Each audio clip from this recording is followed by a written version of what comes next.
First of all, I'm CEO of Hair Escapades Beauty Salon and Hair Products. I see a lot of just fresh faces and look like people are ready to just get into the industry and make it happen. I would like to get a show of hands of who's really passionate about getting into the industry. Seriously. How many of you are on social media? Show of hands. Okay, Snapchat, Instagram, Twitter. Okay, now do you guys post any of your work on there, or is it just, fun facts and who's fighting and, you post your work? Yep. Who posts their work? Okay, so I get to follow you guys and check out what you do? Okay, now that's very important in this field. As you know, our industry, it used to be a referral type basis where, you tell a friend, and now it's gotten to the point where everything is on the internet. And if your business is not on the internet, you just might as well forget it. And that's why I'm going to just speak briefly on the business part. That's how I was able to become successful in the business part. Because I'm on Yelp.com. That's really important. Instagram, Facebook, and even though you may think you may not get a quick response, but it's about planting seeds. So the more you do it, the more better you get. People, they'll tag their friends, and it just becomes, next thing you know, you'll just have a clientele. Now, once you get the clientele in there, you have to be able to keep them. And I think that's really important, and that's where customer service comes in at. The most important thing is before they even come into the salon, you have to answer your phone. This device right here runs our life. Yes or no? How many times you gonna get on? By the end of this, you're gonna be on there texting somebody, or this runs our life. So you have to answer it. And because 2.5 seconds, 5 minutes, they'll go online and choose someone else. So this is very important. And I mean, we live by our phones. So once they call, then what? Who said something about a smile? You did, right? That's how you're gonna, welcome to Hair Escapades. How may I help you? And they don't, They hear your smile. They don't see it, but they hear you. But see, when you smile, it comes across. This is your business. So you have to act like you care. You have to care. So that's the first thing, is you answer the phone with a smile. Then you make sure it's not loud and noisy. You make sure that you can be able to hear them, and vice versa, right? You want to make sure you can get their needs across. Now, if it's too complicated over the phone, you offer them a consultation. Well, it'd be better if I can assess your hair in person. If you would like to come to the shop, and that way they can kind of get a feel of the salon. Make sure that you have a website. Because these people these days, everybody is Googling your ASS. They're Googling you. They'll tell me, oh, girl, and I got YouTube videos. They Google you. So you want to make sure that you're ahead of the curve. You want to make sure you're ahead of the game, right? So you want to make sure you have your website. You can go to Wix.com. They have so many easy templates.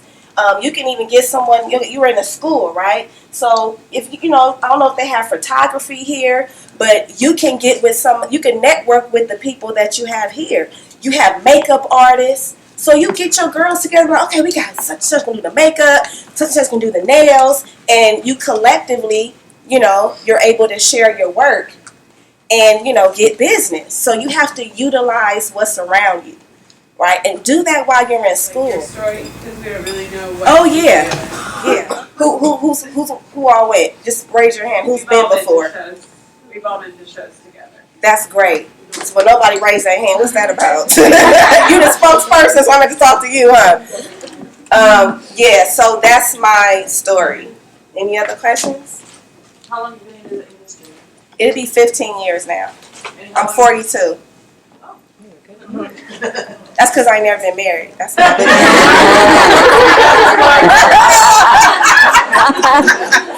Live life. That's my secret. And olive. I put olive oil on my skin. That's all I use, olive oil. Any other questions? So what do you recommend for the students when they finish beauty school? What do you recommend they go into at the beginning? Do you recommend and they assist? Do you recommend Yes, they- most definitely. You should assist. And thank God I had a mentor named Lolita Goods. She was the queen of weaves. Because that was my thing too. A lot of things they don't teach you here. You're going to have to take advanced courses. So what I say, that's why I was asking about if they went to any shows, because they provide free classes. And I tell everybody, you know, don't ever look at it like, oh, it costs too much, it costs. Because one class can take your career to the next level. You know, you may have to pay $300, $400, but you do what it takes because you have to be ahead of the game. You know, I mean, even out here in Ventura, you know how many, have you really counted how many salons are out here? It's retarded. Yeah. So you have to set yourself apart by what? Getting more education. Set yourself apart by taking some business courses. You know what I mean? So you have to do the opposite of what these losers are doing. And there's a lot of losers. There's a lot of people that aren't licensed, that think they have it all figured out, and they really don't. Because being here and finishing, oh my God, let me just tell you that story real quick, okay? For those who know, this is real. So I didn't pass the first time, the state board, crying like a baby. It was a lot. I was like, oh my God. You just think, you know, it's the end of the world. My mom said, nope, go ahead and, you know, get in it again. And then when I passed, because of all the work and all the time, and you know, I just was like, oh my God, I can't believe it. Once I did get that paper, I was running up and down the hallway like I won the lottery. I was screaming and and then the security was like, I need you, people are still texting, can you please lower your voice? So what I advise is get some more education if you want to get educated in color or extensions, and you should work with someone who's going to give you that knowledge. You don't want to stay an assistant forever. Who wants to stay an assistant forever, right? So you know how they ask you questions in the interview? You can too. And you put down your goals and where you want to be. You let them know, hey, is it room for growth? Can I grow here? Because if you can't, they want you to be a little bottom feeder forever. You have to keep it moving, right? Anybody disagree?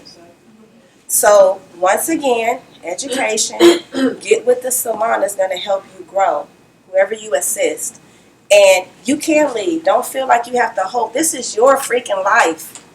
You don't have to answer to anybody. You guys are all grown. So you have to take the opportunity. When you see it's not a right fit, keep it moving. It's okay. Because I did a lot of moving. I worked for about 8 different salons in my career, and none of them are in business. So that tells you a lot. I learned all the wrong ways on how to run a salon. And that's why I was able to become successful. I did the opposite of what they did. You get it? Any other questions? Did you come up with your own logo, or did you pay someone to do it for you? Good question. Oh, let's talk about that. Okay, so everybody has a card, right? Graphic artist. You should get a graphic artist. It's very easy. Anybody have a pen and paper? Because I can give you some resource information of where you can get a lot of work done at. There's a marker behind you. Oh, damn. Okay.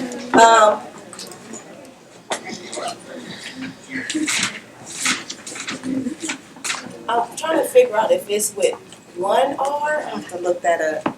Anybody have a, let me see if I want to make sure that's the right one. There's a site called Fiverr.com where you can pay as little as $5 to get certain work done. What it is, it's a site where they have independent contractors. You can get all kind of stuff done. If you're writing a resume, you have people that do resumes. It's just people that independently get, you can get services. I'm going to make sure I spelled it right. Give me 1 second. But it's called Fiverr.com. And it's kind of like Yelp, where they have reviews of the people's work. And depending on what you want, that's the price. But it's really feasible. It's with 2 R's, my bad. That's why I wanted to make sure. I don't want to give y'all the wrong information. Okay. So this is a really great site. And I also have a guy too. I'll put his, where he did my thing. Now when you're talking to graphic artists, It's very important. Let's say if you have, because you do a lot of research and look at what work that you like from other people. Like, let's say, for instance, you really like my card, right? So you can even tell the graphic artist, hey, I would like kind of something like this. You can add your own little twist to it. Because, they're artists, they can't read your brain. So you have to kind of assist and help them along the way of what you want. So you have to already know in your mind kind of what you want to go for, and then they're able to create it, right? So that's a way. Business cards, flyers, your website, any type of marketing material, you want to make sure that it looks clean, fresh, and professional, right? You can even create, there's some work that I have, this picture right here was done off an iPhone. And I just kind of like photos, see, now these days you can do your own pictures. This is crazy. But you definitely want to be consistent with your logo and your name. Everything from my Instagram, website, everything is hair escapades. Everything is hair escapades. So it's easy for people to find you, right? Any other questions? What do you recommend we don't put on our logos or business cards? What'd you say? What do you recommend we don't put on the website and on business cards? Oh, that's a good question. As far as business cards and flyers go, I don't like a lot of when it's too much information. You want to make sure your phone number is big enough to read. I had some business cards once, and the font was this little, where people had to have a magnifying glass to see my... So you want to make sure that the font is not a lot of cursive, maybe 2 or 3 things, but you don't want to have a lot of cursive because you want to make sure people can understand it. Because they'll just, we all have ADD. So we'll just be like, up next, up next. Nobody want to read a whole bunch of listings of, on your card. You don't want to have 50 million photos on one card. You can have one good picture on one side and maybe you're going to put a picture of yourself on the other side. And just basic information, because they can get all the other information from your Instagrams, your website, and everything else. So you want to make your fonts clear, precise, and not a lot of cursive and not a lot of junk piled on it. Any other questions? As a mom, how are you able to balance? Ooh, that's a wonderful question. Be able to run a business with your kids. Well, the thing was, and that's why this profession helped me, because you do have flexible hours. You can kind of set your own schedule. So it is a balancing act. And I'm not going to tell you it was easy. It was hard as hell. And the only reason why I think I was able to get to the next level as years progressed, because my son was older and I was able to leave him home I was able to leave him home by himself. I did have to teach my son how to do laundry. I did have to teach my son how to cook at a very early age because I just didn't have time. You know what I mean? So it's one of the things where you have to help them become independent, to help along. Make sure they can pick out their the night before. You prep them the night before. Okay, let's get your clothes together, because everything is time management. So you prep them the night before their little meals. You don't want to rush early in the morning. And you just frantic.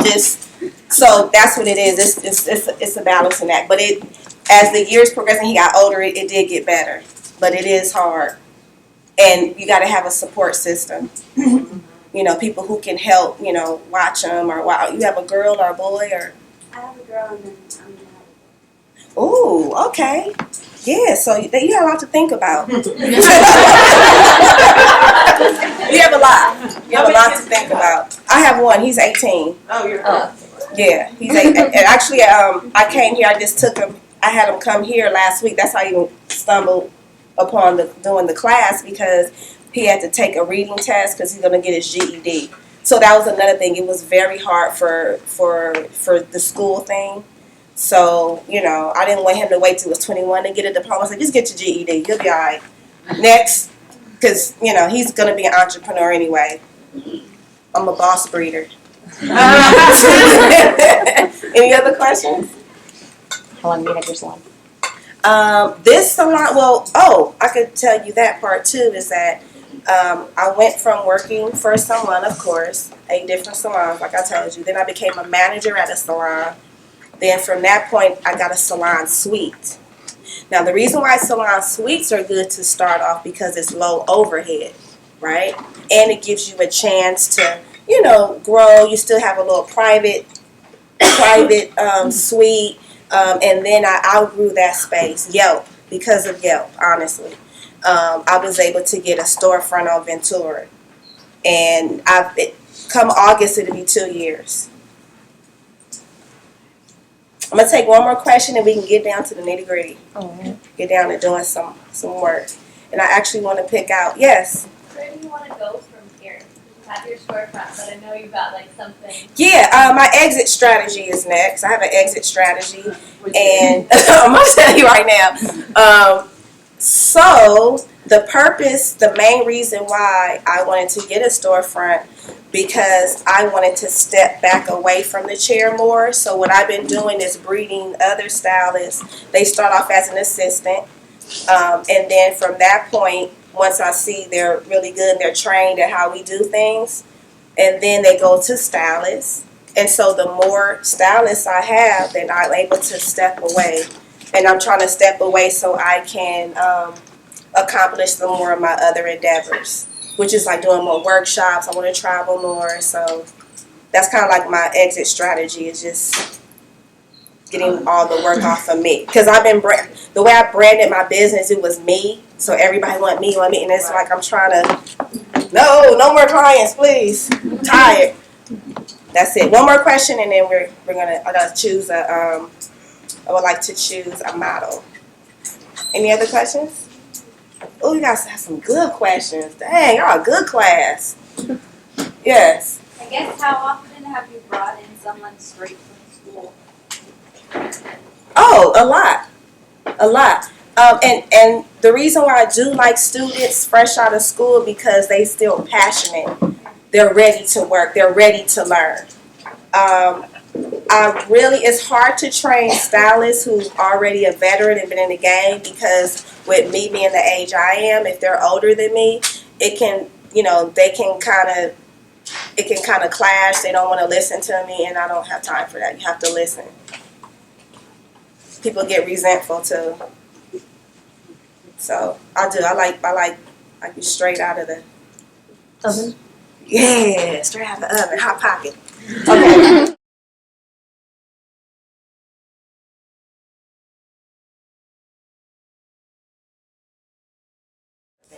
I don't mind if you guys video or take pictures.